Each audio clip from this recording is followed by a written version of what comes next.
In this video I'm going to take a closer look at what's going on with the Wallabies at the moment as they head into their final game of the Rugby Championship competition on their way to the Rugby World Cup in France.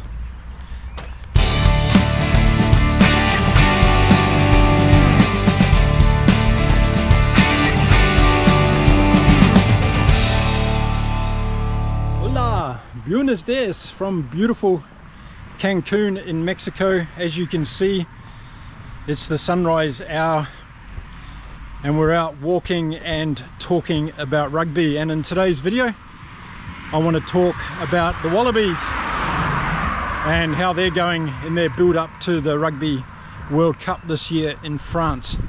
Thanks very much for joining me here on Inside Rugby, and if you haven't already, please hit the subscribe button, follow along. I'm going to be following all of the rugby throughout the year and you get all the insights and views from this channel. Okay, so the Wallabies haven't started too well this year as they head towards the World Cup, and I just wanted to discuss today a few things that might be impacting that journey that they're currently going through. First of all, let's start with Eddie Jones. Of course, big talking point around the Wallabies camp this year was the return of Eddie Jones as his second tenure of the Australian Wallabies commences, and I think there was probably more emphasis on Eddie Jones the individual than there was the whole entire Wallaby camp. However, as we've seen in the first two games so far in the Rugby Championship, things haven't gone to plan. And when I say go to plan, I'm sure the plan was not to lose the first two games. So a comprehensive beating by South Africa in South Africa, and then a nail-biting loss against Argentina in Australia. And I thought the Argentinians didn't deserve to lose that game, and they were applying significant pressure in the last few minutes. Unfortunately or not, they got a interception try, but then the Argentinians came back and really showed some strong purpose to win that game in Sydney. Now, coaching any elite world-class team in sport is always fraught with fine lines, and you've only got to look at something like the Premiership in the UK, where managers, coaches can be very successful with one team and then they go to another team and they don't have the same level of success. Coaching elite level sports is a very unique and complex thing. You're dealing with highly trained, highly capable individuals, and often the margins between success and so-called failure are very, very small indeed. And if we look back at those two games that the Australian Wallabies have played so far in the Rugby Championship, maybe both of them could have gone a different way if a few things had happened in their way. But of course, we don't live in the world of ifs and buts, we live in the world of reality. And Eddie Jones, after his successful tenure at Japan, went on to coach the England national team, had early success there, and unfortunately, due to the very high standards of the administrators of the sport plus the public, after a few losses, Eddie was released from that job and has now returned to Australia. So Eddie Jones returned to Australia this year to take up the mantle as the head coach, and he was basically bringing a young and new team together with a few stalwarts. And I think he first of all would have been happy to see Michael Hooper coming back into the fray and deciding that he was past his time out for mental health issues and wanted to get back into the green and gold jersey. So that would have been a plus for Eddie Jones as he took up his new role. And then early on in the process, which was only a few weeks ago now, Eddie Jones decided to make this decision to have two captains of the group, and James Slipper and Michael Hooper were designated as those two captains. Now, one could argue whether or not that's worked on and off the field. I'm certainly not close enough to be able to give that analysis at this stage, but it appears as though there's a fundamental issue going on at the Wallabies that's probably a little bit bigger than the leadership group that we're seeing on the field. Now, if we look at the two games, we can see that Australia failed to match the Springboks' intensity up front, and they really fell off in their defensive areas as well, particularly when the South Africans got fast ball. The Wallabies were not able to shut down that midfield. The balls were the South African run of play was basically taken out wide, and the tries that they scored, Ardency was able to get tries outside on the wing. So the back three for Australia in that particular game didn't have a good defensive pattern, and therefore South Africa was able to capitalise. Happened against the Springboks. So I think the Australian forwards were just not able to cope with the Springbok size, power, intensity in that particular game. Some areas of play where I think the Wallabies are letting themselves down, if you have a look in particular in the Argentinian game, they really gave up a lot of ball quite easily, and while they got some momentum going through different phases of play, the Argentinians were able to turn that over and put the pressure back on the Australians. If you've seen the Springboks and the All Blacks games over the last couple of weeks in the first round, you'll see that when those teams have got the possession of the ball, they tend to make something out of it and keep continuous phases going. Australia haven't been able to do that so far in this series, and they've been lacking continuity. So as soon as the opposition has got possession, they've been able to put the pressure back on Australia, and that's where they've been struggling a bit. So they haven't had possession for long enough through different phases of play to put pressure on the opposition. That's what I think from what I've been seeing over the last couple of weeks. So they need to turn that around against the All Blacks. So when they do have possession, they need to be able to maintain it, create multiple phases of play, put pressure on the All Blacks and see where that takes them. The other thing that I think they haven't been doing so well is territory and where they've been playing the game. So if you look at both the games, again, the Australians have been spending a lot of time in their own half. They haven't been using the strategic kicking game effectively enough to be able to put the opposition back into their half and create set pieces, put pressure on and create turnovers from that. So I think that's another area that Eddie Jones and the squad need to look at in terms of their tactical kicking and effectively getting the ball down into the opposition's territory, creating pressure that leads to points effectively on the scoreboard. So there's a couple of areas that I've identified that I think Australia need to get better at in their coming games before they head into the World Cup. Now, one thing I want to say about the Wallabies so far this year is that the group hasn't been together for very long, and like a lot of the other teams that are currently playing around the world, players are coming back from different club level commitments, national responsibilities, domestic seasons, and as a group they haven't had a lot of time together, and I think that's been one of the key factors of this year's Rugby Championship. It's allowed the coaches to bring their respective groups together and really focus on building combinations, and as we've seen so far in the first two rounds, that some teams have been able to do that better than others.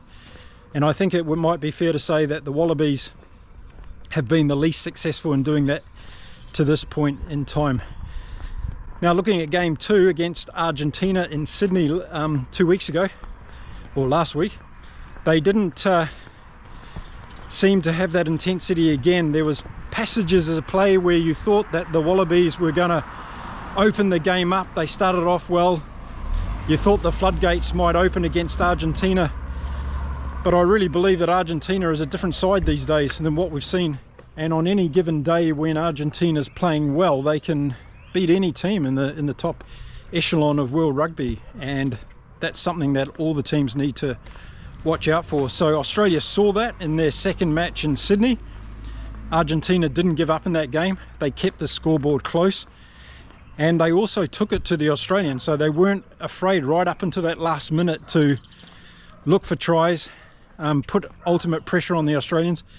They believed that they could break their defence down, and that's ultimately what happened in the last minute when Gonzalez went over for the match-winning try in Sydney. So I think that game would have been a really big demoraliser for the Australian squad. You could only tell by the body language, both on the field after the game, immediately after the game, and also in the press conference, and some of the players that have been interviewed since. They took a knock from that game, I believe, and it really hit their conscience a little bit. And maybe they believed that they were going to win that game after Nawa Kwentiwasi scored a great intercept try, but they didn't close it out, and that would be a big concern to Eddie Jones. So where do the Wallabies go from here to put this train back on the tracks? And I think it's a case of they need to go into this coming game against the All Blacks in the weekend with strong belief that they can cause an upset, and it would be an upset, I think, in most people's eyes if the Wallabies bet the All Blacks this weekend. But what better game to turn the tide than against the All Blacks in Melbourne, in Australia, in front of a home crowd. Last opportunity you're going to have before you head off to the World Cup, and that could be a really big statement. And if you've been listening to Eddie Jones at all in any of his press conferences, he talks about those fine margins that can turn around a team's journey, and it's only a great try or a great defensive pattern that works out during a particular game that can turn the tide for a team, both motivationally and also inspirationally. And I'm a big believer in that, and I think that if the Wallabies are able to step up and have a really good game against the All Blacks, even if it's a close game and they still lose, I think that will be an area of encouragement for them, and I think that's what they really need heading into the World Cup. So I don't think it's all lost for Australia. They are a previous winner of the Rugby World Cup, so you can't discount them. Eddie Jones doesn't lose his coaching talents overnight, and a lot of the players that they've got in the team are potential superstars. I really believe that. But at this stage, we just haven't seen their optimal performance levels. So critical game coming up in the weekend against the All Blacks. I think Eddie Jones will be pleased that he's had an extra week to work with this team. They would have done a lot of debriefing on the two games that they've had so far, looking at the high error count. Their discipline has also been fairly poor. They've given away a lot of penalties. Now I'd like to hear your views on what you think is going on in the Wallabies camp at the moment. Do you think all the responsibility lays on Eddie Jones's shoulders, or do you think the players have a lot to answer for as well? Do you think they've got the right group of players to go into this Rugby World Cup with some belief that they can do well? Do you think they're going to get into the knockout stage? Or do you think there's going to be some big upsets along the way? Really interested to hear your views, so don't forget to drop your comments. I'm going to be back later in the week doing a full preview of the game between the Australian Wallabies and the New Zealand All Blacks. That's going to be played in Melbourne this week, so don't forget to check that out later in the week. So my belief is that we shouldn't write off the Australians yet. I think we'd be stupid to do that, and that there's a big potential in this team. There are some players that I've got question marks over. I'm not too sure about their half and first five combinations. I'm not a big Quade Cooper fan. I think he's a guy that has brilliant games at times, but from a consistent level, from a world-class number 10, I don't see that happening all the time in that particular position. Tell me what you think of that. Are you a Quade Cooper fan, or do you think the Australians have got better options there coming in at number 10? I think also their back three are also questionable as well. Tom Wright's having trouble at fullback. His defensive play hasn't been up to world-class standard in the first two games, and I'm sure that's something that Eddie Jones is going to be wanting to see improved as we head into the game against the All Blacks in the weekend. So there's no doubt about it that they've got positional concerns over some players, but again, I go back to what I said in the beginning. I think that their level of consistency when it comes to getting the ball, getting possession, no team is going to be able to win the World Cup off very, very small amounts of possession. I think a lot of teams have great backlines, and if those backlines are starved of possession, then it's going to be hard to unleash them. From a kicking point of view, Quade Cooper has done well. I give him plaudits for that over the first two games. Got a high percentage of kicks, both in play and also conversions and penalties, so he's kicking well. And of course, so yeah, big week for Australian rugby, and I think Eddie Jones and the team will be looking for a significant improvement. And as I said, I think the key here is, even if they don't beat the All Blacks, if they get up and have a really close game with the All Blacks and take it to them, then at least they've got some kind of platform to build heading into France. The problem they've had is they're coming off a dramatic loss last week. They've got to put that behind them. They've got to get on with what's in front of them.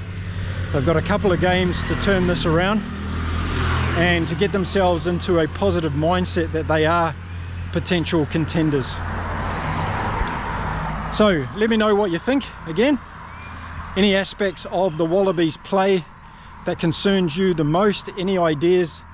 If you were sitting down talking to Eddie Jones, what would you be suggesting to him?